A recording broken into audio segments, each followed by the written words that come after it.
श्री मोही बुल्ला। बिस्मिल्लाहिर्रहमानिर्रहीम।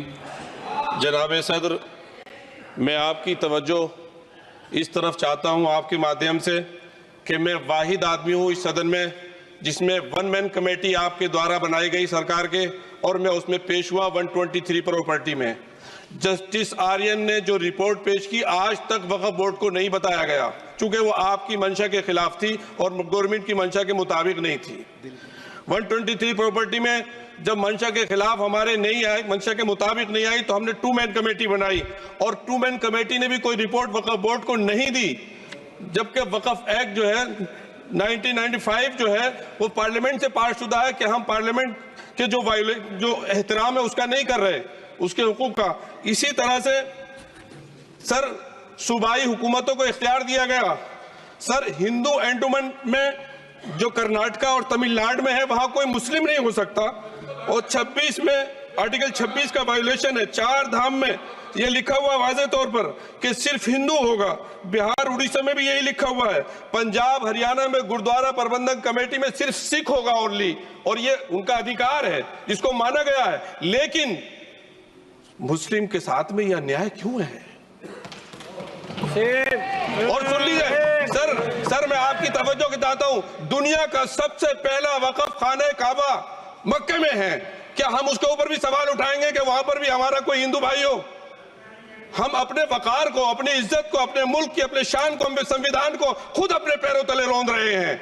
और वक़्फ़ एक मुसलमानों का मजहबी अमल है, एक मजहबी फरीजा है। इससे उनको महरूम कॉन्स्टिट्यूशन के जरिए से भी कोई ताकत नहीं कर सकती। सर ये हम बहुत बड़ी गलती करने जा रहे हैं जिसका खुमियाजा हमें अभी नहीं सदियों तक हम भुगतते रहेंगे, क्योंकि हम खुद अपने कॉन्स्टिट्यूशन को, संविधान को, उसकी पामाली कर रहे हैं। अगर हमें इस सिलसिले में मैंने सर पूरा मैंने उसको मध्यम से पढ़ा है, और मैंने पूरी 40 तरामीम जो उसमें गलत है उसको लिखकर जो है वो मैं लेकर आया हूँ।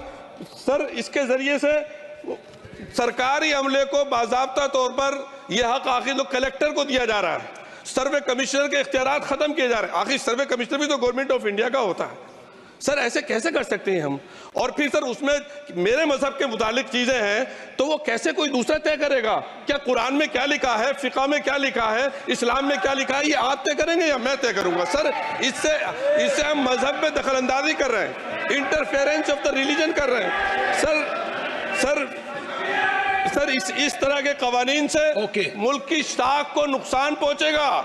कॉन्स्टिट्यूशन की स्पिरिट हम खत्म कर देंगे, और अगर ये होगा तो कोई भी अकलियत, कोई भी माइनॉरिटी अपने आप को हिंदुस्तान में सेफ नहीं करेगी। पिछले दिनों सिखों के साथ भी ये हुआ, और कुछ ईसाई भाइयों के साथ भी इस तरह के वाकयात हुए हैं, जिसकी वजह से सब लोग अपने आप को असहाय महसूस कर रहे हैं। 10 साल से जो मुल्क में माइनॉरिटीज के साथ, उनके हुकूक के साथ, उनके रिलीजन फ्रीडम के साथ जो खिलवाड़ किया जा रहा है, उससे रूह कांप जाती है। और ऐसा महसूस होता है कहीं ऐसा ना हो कि जनता इन हुकूक के लिए, कॉन्स्टिट्यूशन को बचाने के लिए दोबारा सड़कों पर आ जाएगी।